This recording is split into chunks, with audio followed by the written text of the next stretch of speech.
Pertanyaan saya Ustaz, dalam thariqah itu kadang-kadang mereka zikirnya sampai keras sekali, la ilaha illallah itu ya.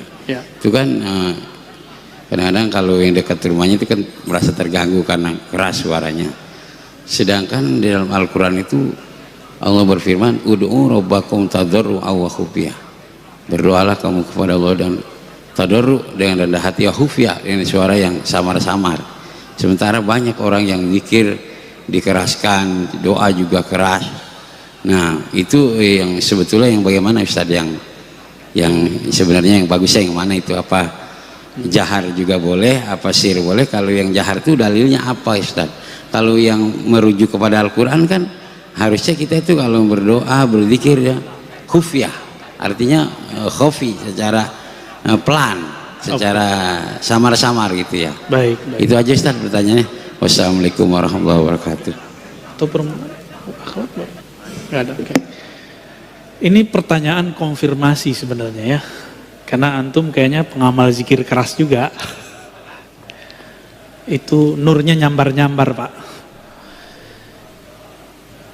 Kalau kita berani klaim, di Quran zikirnya cuma lembut, itu ayat yang mana dulu? Kan surat Al-A'raf ayat 205. Antum gak baca Al-Baqarah ayat 200? Ya kan?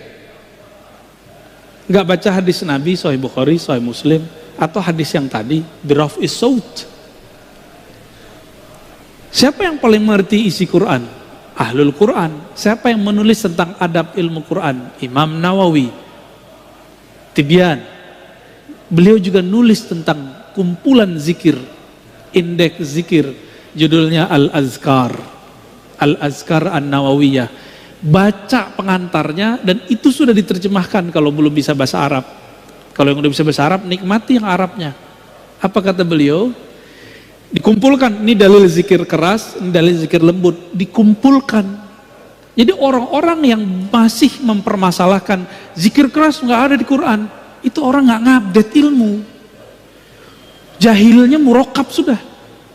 Itu ditulis sudah abad ke-7 Hijriah, tahun 600-an Hijriah, Imam Nawawi udah nulis. Masa ente belum update juga sih?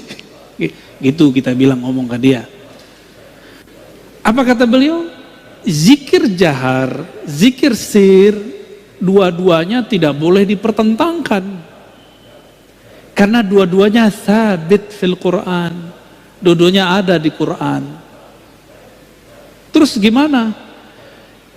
Nabi itu kadang mengajarkan keras, kadang mengajarkan lembut. Itu aja. Hanya ulama ahli fikih, ahli zikirlah yang mengerti kapan keras, kapan lembut. Jadi fas'alu ahla dzikri, tanya ke pakar zikir, kapan kita keras, kapan kita lembut. Salah satu murid dari Abah Anom datang kepada saya, Ustadz, saya kalau zikir la ilaha illallah ba'da sholat harus 165, harus kenceng. Saya tanya balik, bukannya antum dulu diajarin beliau pangersa Abah, zikir keras, terus ada zikir lembut. Kalau lagi ngantor, kalau lagi di tempat kerja, kalau lagi safar, nggak usah zikir yang keras, pakai zikir yang lembut. Maksud beliau begitu, jangan saklek. Kalau nggak sesuai kondisinya zikir keras, ya zikir lembut aja. Sebenarnya zikir keras, zikir lembut itu bukan masalah afdol, tapi kondisi. Di saat kolbu kita sedang bermasalah, maka zikir jahar paling afdal. Di saat zikir kolbu kita sudah tenang, jiwa kita sudah teratur, zikir lembut itu lebih afdal. Maka muncullah satu kalam dalam riwayat Al-Baihaqi, khairu dzikri ma khafi, sebaik-baik zikir itu yang lembut lirih. Baru nyambung sama surah Al-A'raf, wazkur rabbaka fi nafsik, sebut nama Allah di dalam dirimu, dalam lembaga jiwamu, dengan kerendahan hati, dengan tidak menjaharkan dengan lisan. Baru masuk. Jadi ayat ini jangan dipertentangkan dengan ayat yang lain. Ya. Ini yang lucu, teman saya praktisi ruqyah membid'ahkan zikir keras, tapi kalau dia meruqyah dia bentak-bentak orang pakai takbir. bentak-bentak orang pakai ayat. Padahal Nabi nggak pernah bentak-bentak orang pakai takbir, nggak pernah. Malah Nabi yang dibentak orang. Siapa yang melindungimu dari pedangku? Jawaban Nabi, Allah. Langsung jatuh dia.